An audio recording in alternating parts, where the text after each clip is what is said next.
Hello everyone, welcome back to my YouTube channel Canvas. So in today's video we will discuss how to make a lesson plan of English poetry. Okay, so let's start. तो आज की video में हम जैसा मैंने बता दिया discuss करेंगे इंग्लिश पोइट्री का LPM कैसे बनाते हैं। तो जो बेसिक एंट्रीज़ हैं वो एज इट इज़ ही रहेंगी। टॉपिक में आप जो पोएम का नेम है वो मेंशन कर देंगे, जो भी पोएम आप पढ़ाने वाले हैं। देन उसके बाद आएंगे हमारे जनरल ऑब्जेक्टिव्स। तो जनरल ऑब्जेक्टिव्स जो हैं वो पोइट्री के लिए एज इट इज़ ही रहेंगे, चाहे आप 1st to 5th क्लास के लिए बना रहे हैं या आप 6th to 8th क्लास के लिए बना रहे हैं। ठीक है ना, तो इन्हें हम सेम ही, ये ऑब्जेक्टिव्स हमारे सेम ही रहेंगे। और हाँ, एक चीज़ मैं क्लियर कर दूँ, ये जो LP है ये 1st to 5th क्लास के लिए है। वैसे जो हमारे सारे स्टेप्स हैं वो सेम ही रहते हैं, बस एक स्टेप हमारा थोड़ा सा डिफरेंट होता है, तो वो मैं आपको बता दूँगी। बाकी आप जो सेम मतलब अपर के लिए भी यूज़ कर सकते हैं, ऐसी कोई प्रॉब्लम नहीं है। बस वो जो एक स्टेप है वो हमारा चेंज हो जाएगा, कोरस रेसिटेशन वाला। ठीक है, बाकी एज इट इज़ ही रहेगा, सारे स्टेप्स सेम ही होते हैं दोनों में ही। ठीक है, फिर आता है हमारा स्पेसिफिक ऑब्जेक्टिव्स। तो स्पेसिफिक ऑब्जेक्टिव्स जो है हमारे वो भी सेम ही रहेंगे एज इट इज़, बस आप पोएम का नेम चेंज कर दीजिए। जो भी पोएम आप पढ़ा रहे हैं बच्चों को वो आप यहाँ मेंशन कर सकते हैं, बाकी सेम रहेगी। ठीक है ना, बाकी इनमें कोई चेंजेस नहीं होंगे। ये हमारी स्पेसिफिक ऑब्जेक्टिव्स ही हैं, cognitive, affective and psychomotor. Then फिर आएगा हमारा टीचिंग एड्स। तो टीचिंग एड्स मतलब चार्ट पेपर। जैसे आप जब क्लास में जा रहे हैं तो आप मॉडल रेसिटेशन करेंगे, तो वैसे तो हमें चार्ट से देखना नहीं होता है। आप मतलब जब बच्चों को पढ़ा रहे हैं तो जेस्चर्स और अच्छे अच्छे फेशियल एक्सप्रेशंस के थ्रू प्रॉपर इनेक्ट करके आप पोएम बच्चों को सिखाएंगे, क्योंकि बच्चे उससे थोड़े ज़्यादा इंगेजिंग और मतलब उन्हें इंटरेस्ट आता है सीखने में भी चीज़ों को। ठीक है ना, वो इंगेजिंग फील भी करते हैं। बट चार्ट पेपर इसलिए कि आप बाई चांस भूल जाते हैं क्लास में या कोई चीज़ आप भूल गए तो आप खुद भी देख सकते हैं, और दूसरी चीज़ कि बच्चे भी, जैसे जिनके पास बुक नहीं होती है या फिर बुक मतलब बुक से बच्चे तो उतना नहीं पढ़ पाएंगे कि उन्हें समझ नहीं आएगा, तो चार्ट पे आप थोड़े पिक्चर्स यूज़ कर सकते हैं अच्छे अच्छे, या अच्छे अच्छे फ़ॉन्ट में उसे लिख सकते हैं। तो थोड़ा बच्चे उसे देख के और उसको पढ़ने की कोशिश करें, क्योंकि बुक से देखेंगे तो वो उतना सही नहीं रहेगा ना। तो चार्ट पेपर पे पॉइंटर के थ्रू जब वो पढ़ेंगे तो उन्हें मज़े भी आएंगे पढ़ने में। तो ये टीचिंग एड। और अगर आपके पास और कोई क्रिएटिव आइडिया हो, लाइक चार्ट पेपर के अलावा अगर आप कुछ और अच्छे से कर सकते हैं तो आप वो भी यूज़ कर सकते हैं यहाँ पर। ठीक है ना, देन हमारी वार्मिंग अप एक्टिविटी, ये मस्ट है, ये आप हर एक LP में यूज़ करेंगे तो मेरे अकॉर्डिंग तो बेटर ही है कि जब आप क्लास में जा रहे हैं, बच्चे अगर बोर्ड फील कर रहे हैं या फिर ऑलरेडी वो 2-3 क्लास ले चुके हैं, या उनका ना अटेंशन ग्रैब करने में काफ़ी हेल्पफुल रहती हैं जो हमारी वार्मिंग अप एक्टिविटी रहती है। तो तुरंत ही उनका इंटरेस्ट मतलब बच्चे ना तुरंत ऐसे अटेंटिव हो जाते हैं कि हाँ ठीक है अभी पढ़ना है, इस तरीके से। तो उनका अटेंशन ग्रैब करने में काफ़ी हेल्प करती हैं जो वार्मिंग अप एक्टिविटीज़ होती हैं। फिर हमारी आएगी प्रीवियस नॉलेज। तो आप देख लीजिए आपकी पोएम किस चीज़ पर बेस्ड है, स्कूल से रिलेटेड है या फिर फ्रेंडशिप से रिलेटेड है या एनिमल से, मतलब जैसे भी, तो उसके अकॉर्डिंग आप प्रीवियस नॉलेज की बच्चों को ये नॉलेज होगी। देन आपके जो इंट्रोडक्टरी क्वेश्चंस होंगे वो उसी से रिलेटेड होंगे। जैसे मैंने यहाँ पे बता दिया कि students have experienced their first day at school ना, जैसे कि ये मेरी पोएम है वो है फर्स्ट डे एट स्कूल।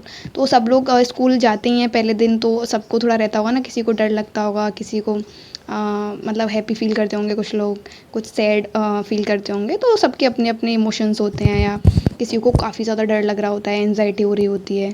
तो बच्चे एक्सपीरियंस कर चुके होते हैं वो, क्योंकि जब अगर वो 3rd 4th 5th क्लास में है या इवन 2nd क्लास में भी है बच्चा, तो भी हम अगर उससे पूछेंगे कि बेटा जब आप स्कूल पहले दिन आए थे तो आपको कैसा लगा था, तो वो बता देंगे। ठीक है ना, तो पहले बेसिक क्वेश्चंस पूछेंगे उनसे कि like where do you all go to study, तो वो बोल देंगे we go to school to study. Then second question, ये मैं ऑलरेडी इतनी सारी अपनी वीडियोस में बता चुकी हूँ कि लिंक करता हुआ होना चाहिए। तो who was the first friend you made in school, तो वो अपने फ्रेंड्स जो भी उन्होंने बनाए होंगे उनके नेम्स बताएंगे आपको। देन आप पूछ सकते हैं like remember your first day at school and tell me how did you feel. तो अब अगर किसी को गुस्सा आया होगा तो वो एंग्री बोलेगा, किसी को डर लग रहा होगा तो स्कैर्ड, ठीक है ना, कोई खुश होगा तो आई फेल्ट वेरी हैप्पी। तो सब अपने अपने आंसर्स देंगे। देन आप लास्ट क्वेश्चन उनसे पूछ सकते हैं why do some children feel scared on their first day at school, क्योंकि हमारी जो पोएम है वो जो पोइट हैं उसमें वो एक्सपीरियंस ही बताना चाह रहे हैं कि बच्चों को कैसा लगता है। ठीक है, तो अब प्रॉब्लमेटिक उन्हें नहीं पता कि अब जैसे जो बच्चा खुश है उसे नहीं पता कि किसी को डर क्यों लग रहा है स्कूल आने में। ठीक है, तो फिर हम यहाँ एक छोटा सा स्टेटमेंट ऑफ एम, वही अनाउंसमेंट ऑफ द टॉपिक के लिए बता देंगे कि today we will study an interesting poem first day at school. जब आप ये बता रहे हैं उसी टाइम आप टॉपिक बोर्ड पे मेंशन भी कर दीजिए। इतना करने के बाद फिर हम आ जाएंगे प्रेजेंटेशन पार्ट पर। तो ये आप अच्छे से देख लीजिए क्योंकि ये एज इट इज़ ही रहेगा, हमारे ये स्टेप सेम ही रहेंगे। आप चाहे किसी भी पोएम के लिए बना रहे हैं लेसन प्लान, हमें सेम यही स्टेप्स फॉलो करने हैं। तो पहला हमारा क्या है, अबाउट द पोइट, आप पोइट के बारे में बताएंगे। अच्छा, इसमें डिज़ायर्ड बिहेवियर चेंज जो है आपको एज इट इज़ लिखना है, कुछ भी चेंज नहीं करना, एज इट इज़ यही लिखना है। बस पोएम का नेम, अगर पोइट का नेम दूसरा है वो चेंज करेंगे, आप पोएम का नेम चेंज करेंगे, ये चेंज करना है, बाकी एज इट इज़ ही रखना है। पीपल टीचर एक्टिविटी में भी अगेन या पोइट का नेम चेंज करना है, और जब हम पोएम के बारे में बता रहे हैं तो थीम जो भी है उसकी वो चेंज करनी है, बाकी एज इट इज़ ही पूरा रखना है, ठीक है, और कुछ चेंज नहीं करना है। तो अगर पोइट, हाँ यहाँ पे ये है कि अगर आपकी पोएम जो आप पढ़ा रहे हैं उसके पोइट नहीं पता है आपको, तो आप जो पहला वाला पार्ट है उसे स्किप कर सकते हैं। अबाउट द पोइट आप मत लिखिए, आप डायरेक्ट अबाउट द पोएम से स्टार्ट कर सकते हैं, आप पहले वाले पार्ट को स्किप कर दीजिए, ठीक है। तो हमारा पहला टीचिंग पॉइंट जो हो जाएगा फिर वो हो जाएगा अबाउट द पोएम, ठीक है। अगर आपको पोइट नहीं पता, अगर पोइट पता है तो आप फिर ये यहीं से स्टार्ट करेंगे अबाउट द पोइट से। तो आप बच्चों को पोइट का नेम बता देंगे। देन ये टीचिंग एड में आप पोइट की पिक्चर अगर मिल जाती है तो आप वो मिनिएचर उसका थोड़ा यहाँ पेस्ट कर दीजिए उनकी पिक्चर का, और यहाँ पे फिर अबाउट द पोएम के बारे में आप बच्चों को, यहाँ मैंने इस वाले एलपी में अपने में नहीं लिखा क्योंकि ये मेरा फर्स्ट एलपी था, बट आप थोड़ा सा बच्चों को पोएम के बारे में ब्रीफ इंट्रो दे सकते हैं कि पोएम किससे रिलेटेड है, ठीक है ना। जैसे मैंने यहाँ सिर्फ लिख दिया कि people teacher will give the brief introduction of the poem first day at school, but यहाँ बताया नहीं है कि पोएम किससे रिलेटेड है, ठीक है ना। वो मैंने क्लास में बता दिया था, बट आप यहाँ अपने एलपी में भी जितना भी उसका आप दे रहे हैं इंट्रोडक्शन छोटा सा, तो आप यहाँ पे भी लिख दीजिए उसको भी कि जो पोइट हैं या फिर जो पोएम है इस चीज़ पर बेस्ड है, या पोइट जो है पोएम में इसके बारे में बताना चाह रहे हैं, तो वो आप छोटा सा ये लिखने के बाद इतना उसको मेंशन कर दीजिए नीचे कि ये है इसका मतलब ब्रीफ इंट्रो, ये हम बच्चों को बताएंगे क्लास में। बाकी सब ठीक है, एज इट इज़ ऐसे ही आप कर सकते हैं। फिर हमारा आएगा मॉडल रेसिटेशन। फिर आप जो पोएम है बच्चों को रिसाइट करके पहले दिखाएंगे कि कैसे रिसाइट करनी है। छोटे बच्चे हैं तो पूरा एकदम फेशियल एक्सप्रेशन, जेस्चर्स मतलब बढ़िया से यूज़ करके उनको करवानी है रिसाइट। ऐसे नहीं कि आप गए खड़े होके चार्ट से देख के और रिसाइट कर दी, इस तरीके से नहीं कराना है। फिर आएगा हमारा इमिटेशन रेसिटेशन। तो इमिटेशन में फिर बच्चे रिसाइट करेंगे, और ये सब चीज़ें एज इट इज़ ही लिखनी है आपको, इसमें कोई भी चेंजेस नहीं करने हैं, एज इट इज़ आप इन्हें लिख सकते हैं, ठीक है। देन फिर हमारा आएगा एक्सपोजिशन ऑफ डिफ़िकल्ट वर्ड्स, ये हमारा 5th टीचिंग पॉइंट है। और अगर आपके पोइट नहीं है वो पार्ट स्किप करेंगे तो ये 4th हो जाएगा, ठीक है। बट जो हमारे प्रॉपर स्टेप्स हैं वो यही हैं, तो आप उन्हें जो डिफ़िकल्ट वर्ड्स हैं पोएम में उसके बारे में बता देंगे।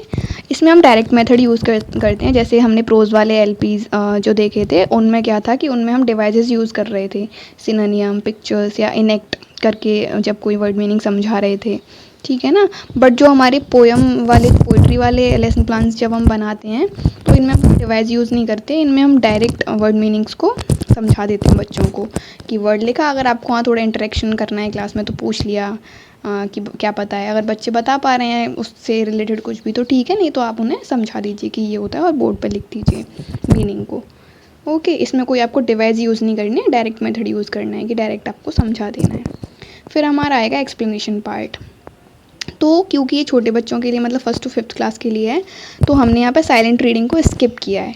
बट जब हम 6th to 8th क्लास के लिए बनाएंगे तो यहाँ 5th के बाद में यहाँ एक स्टेप और आएगा साइलेंट रीडिंग का, मतलब साइलेंट रेसिटेशन का, ठीक है ना। तो वो ऐड करेंगे हम, मतलब बच्चों से बोलेंगे कि पहले आप पढ़िए पोएम, क्योंकि बड़े बच्चे तो पढ़ सकते हैं, उस पोएम को पढ़ के कुछ समझ सकते हैं कि किससे रिलेटेड है या इस तरीके से, पर छोटे बच्चे वैसा नहीं कर पाते। तो हम डायरेक्ट उनको पोएम से 1-2 क्वेश्चंस करके, वो भी बहुत बेसिक क्वेश्चंस सिंपल से कि कौन से कलर के नेम है ना, काफ़ी सिंपल क्वेश्चन, या पोएम का किससे रिलेटेड है, ठीक है। ऐसे बेसिक क्वेश्चन कि किस चीज़ को देख के चाइल्ड जो है काफ़ी खुश हो रहा है, या ऐसे क्वेश्चन बहुत सिंपल कि बच्चा आंसर कर दे पोएम में से देख कर ही। देन फिर उसके बाद एक्सप्लेनेशन के बाद आएगा हमारा अप्रिशिएशन क्वेश्चन वाला पार्ट। तो जब हमने पोएम को एक्सप्लेन कर दिया तो फिर हम उसके बाद में अप्रिशिएशन क्वेश्चंस पूछेंगे बच्चों से ही, तो जिसमें हम राइमिंग वर्ड्स पूछ सकते हैं कि what are the rhyming words in the poem. तो सिंपल से जैसे there, stair, grain, aim, good and look. Then फिर आता है कोरस रेसिटेशन। तो 6 to 8 क्लास के लिए ये वाला पार्ट हम स्किप करते हैं, कोरस और रेसिटेशन जो है उसमें नहीं आता। 1st to 5th क्लास में कोरस रेसिटेशन हम ऐड करते हैं कि जिसमें आप एक लाइन बोलेंगे देन बच्चे उसको रिपीट करेंगे। फिर हमारा जो 9th है वो है मॉडल रेसिटेशन। मॉडल रेसिटेशन में सिंपल रेसिटेशन मेथड, और आप सेम अगेन जो फर्स्ट स्टेप था उसको रिसाइट करके पोएम को देन आप ख़त्म कर देंगे इस वाली पूरी आपकी क्लास को। तो अगेन हम एक बार देख लेते हैं कौन से स्टेप्स हैं।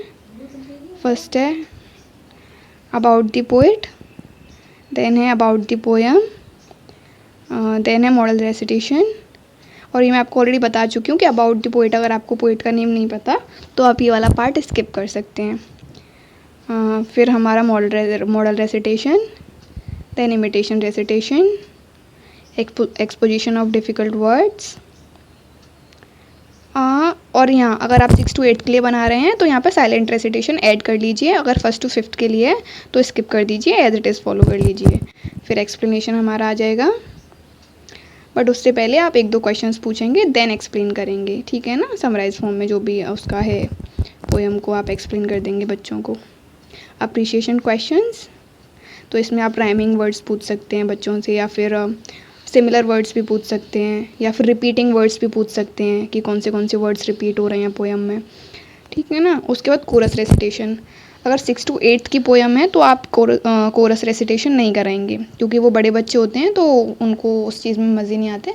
ये सिर्फ 1st to 5th क्लास के लिए, क्योंकि छोटे बच्चे होते हैं तो उन्हें हम जब कोरस रेसिटेशन कराते हैं तो वो ज़्यादा अच्छे से सीख पाते हैं चीज़ों को, ठीक है। तो आप कोरस में क्या करना है कि आप पहले एक लाइन पढ़िए, मतलब प्रॉपर एकदम जेस्चर्स फेशियल एक्सप्रेशंस यूज़ करके, देन बच्चों से बोलिए वो उसको रिपीट करेंगे, ठीक है। देन मॉडल रेसिटेशन, जब कोरस रेसिटेशन कंप्लीट हो जाए एक बार फिर से आप प्रॉपर बच्चों को रिसाइट करके पोएम कैसे रिसाइट करनी है, कैसे कैसे हैंड मूवमेंट या जो भी आप इनेक्ट कर रहे हैं उस पोएम के लिए, वो करने के बाद कंप्लीट कर दीजिए उसे। फिर हम इतना करने के बाद में रिकैप क्वेश्चंस, जो भी आपने पोएम मतलब बच्चों को पढ़ाई है, अब क्योंकि आपने उसे एक्सप्लेन भी कर दिया, डिफ़िकल्ट वर्ड मीनिंग्स भी समझा दिए, ठीक है ना, सब कुछ कर दिया, तो आप रिकैप क्वेश्चंस उनसे पूछ सकते हैं। तो ये भी इसमें सारे सब चीज़ इंक्लूड होनी चाहिए, लाइक अगर हो सके तो true false, fill in the blanks, very short answer, okay. तो इस तरीके से सब पूछ के देन फिर होमवर्क आप उन्हें दे सकते हैं। होमवर्क देने के बाद दैट्स इट, आपका LP कंप्लीट, ओके। तो आई होप आपको समझ आया होगा, और अगर आपको फिर भी कोई प्रॉब्लम होती है तो please let me know in the comment section. अगर हो पाया तो मैं आपकी क्वेरीज़ को सॉल्व करने का ट्राई करूँगी। Thank you so much. If you like my video then please like, share and subscribe my YouTube channel. Thank you so much.